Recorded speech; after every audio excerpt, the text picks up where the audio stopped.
Do you want to succeed in your professional life? To win championships, professional athletes do not only prepare with physical training, but also mental training. And working in professional services can at times feel like high-performance sports as well.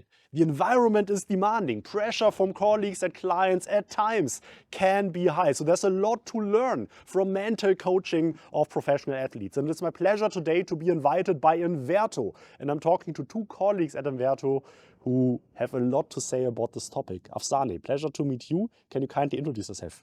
The pleasure is all mine. Good to have you here, Heinrich. My name is Afsaneh. I'm internal mental coach at INVERTO and co-founder of the Wellbeing Initiative. And my mission is to support my colleagues in activating their resources to better deal with challenging situations. Thank you, Afsaneh. And the other colleague I have the pleasure to meet today is Kevin. Can you kindly introduce yourself as well?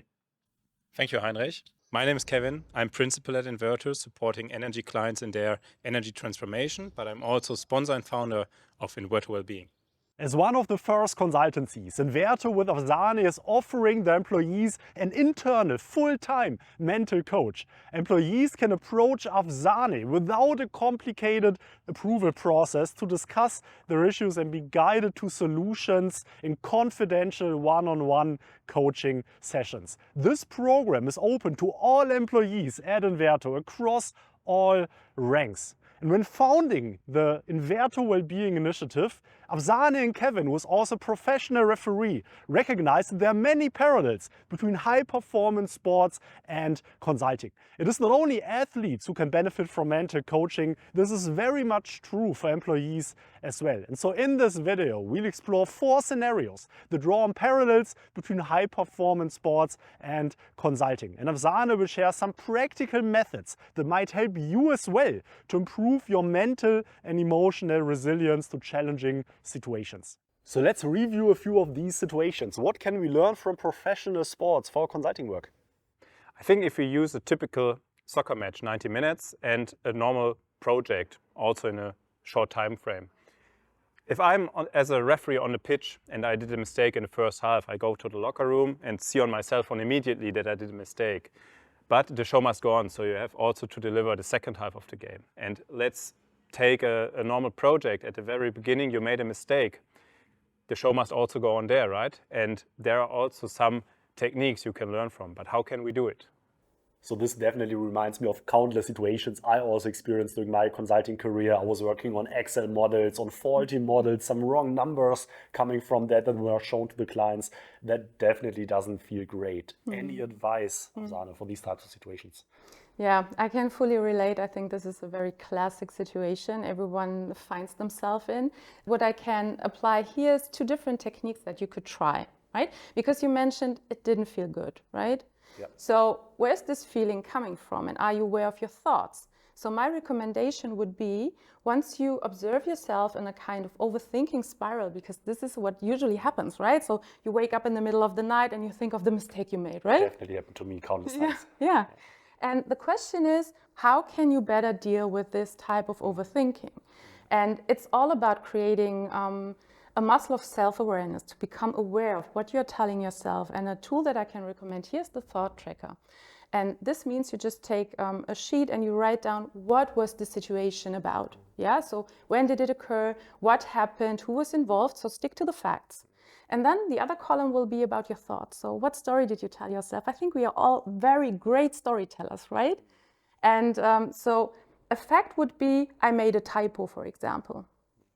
And an interpretation or a thought that can come up to your mind is, I cannot do my work, I'm horrible at my job, yeah?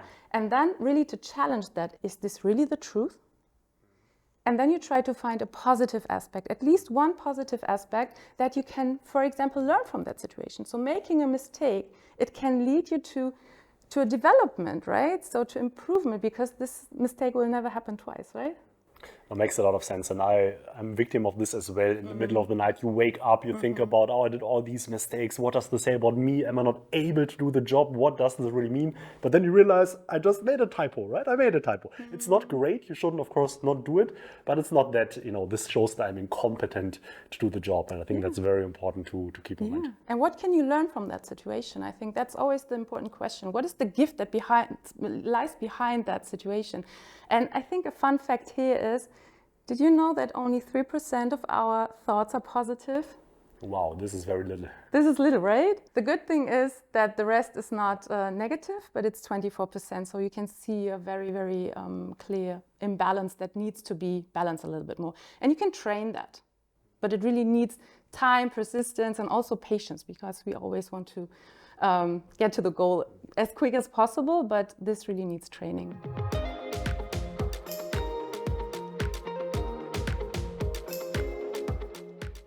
Another situation, if you're on the pitch and you have a conflict with a player or a coach, but you still have to work with him and not against him, you can also have the similar situation on your project, right? If you have a conflict with a stakeholder, how can you deal with him? And how can you prevent it, that it impact your personal life?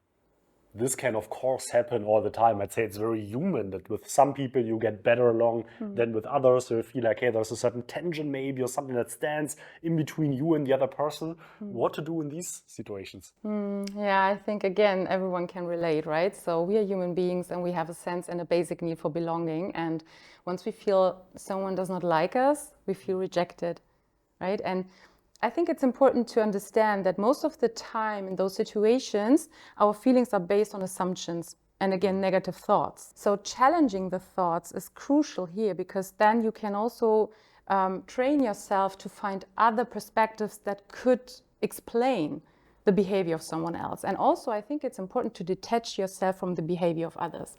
So asking yourself, do I really want to make my self-worth dependent on other people?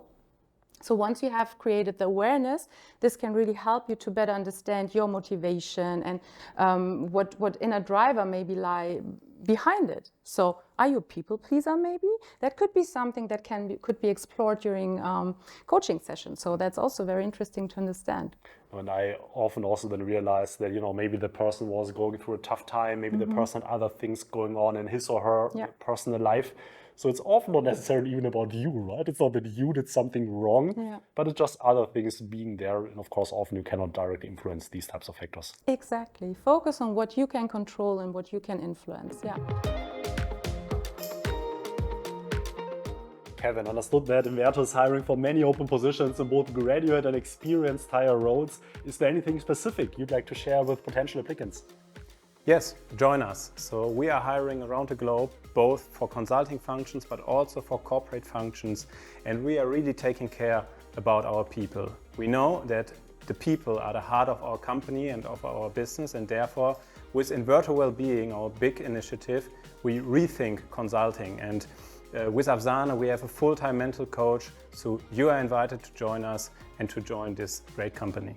And if you'd like to learn more about the career opportunities at INVERTO, there's a link in the video description.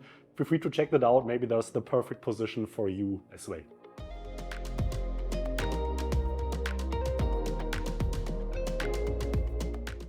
I can only imagine that as a referee, you also get very regularly and critically evaluated. And sometimes there might be a negative streak that goes on throughout a full season, right? Absolutely, and this is also what can happen in your work as a consultant. You get frequently feedback, and then the question is, how can you take the most out of it? How can you, on the one hand, avoid that this impact your motivation and your personal growth negatively, and on the other hand, that you learn as much as you can to further evolve and to further develop yourself.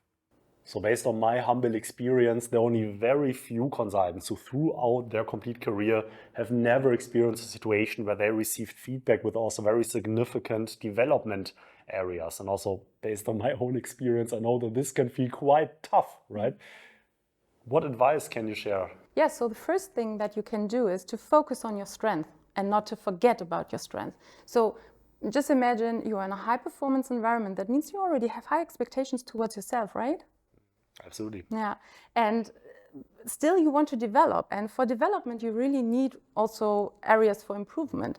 And that can be a tool, or that can be ideas that can really support you in order to improve and to become the best version of yourself. And what is super important to get there is to really be aware of your strength and also to celebrate your successes. I think this is really a big one, this focus on the strengths, right? So of course, it's so totally fair to think about how can I improve in areas where I'm not that good at yet. But in the end of the day, it's also important to realize what are the areas where you already shine, right? And I'd say the best careers are built on really capitalizing on these strengths that you have. Of course, also developing yourself, but not losing sight of where you're really good at. Absolutely. I mean, it's quite easy to starting to doubt yourself in general, and focusing on your strength can be super helpful. And maybe one tool that can support you with this is to keep a success diary. That means take 10 minutes by the end of each working week and write down your 3 major successes. And this is something that can help you to close the week with a positive mindset, and also to focus on, okay, there are things that I'm really good at.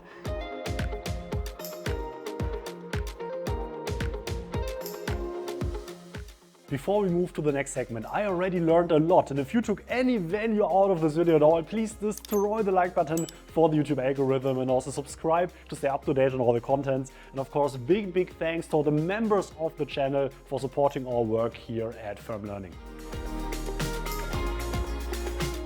And sometimes the big games are coming up, or the important presentations. So you spend so much time, energy and focus on it, and you are excited to finally present it to your client. But on the other hand, also the negative emotions are coming up. You are afraid to make a mistake, and there is some stage fright. So how can you avoid that those negative emotions impact your performance?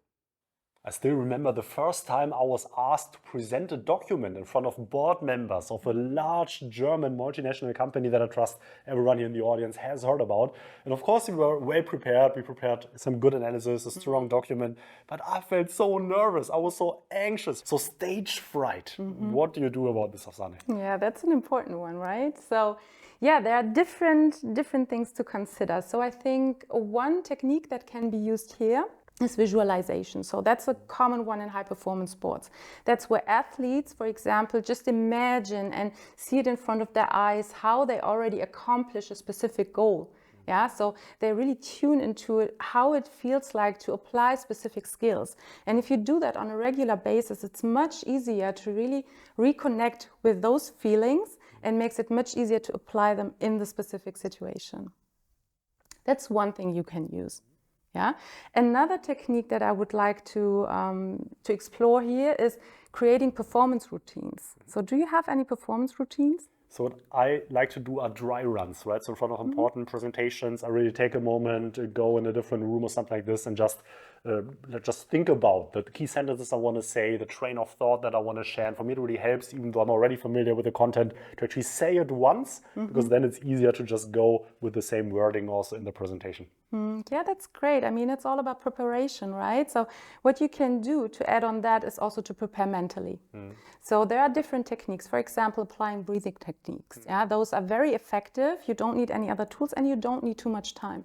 So what you can try, for example, is the box breathing. Have you heard of that before? I have not.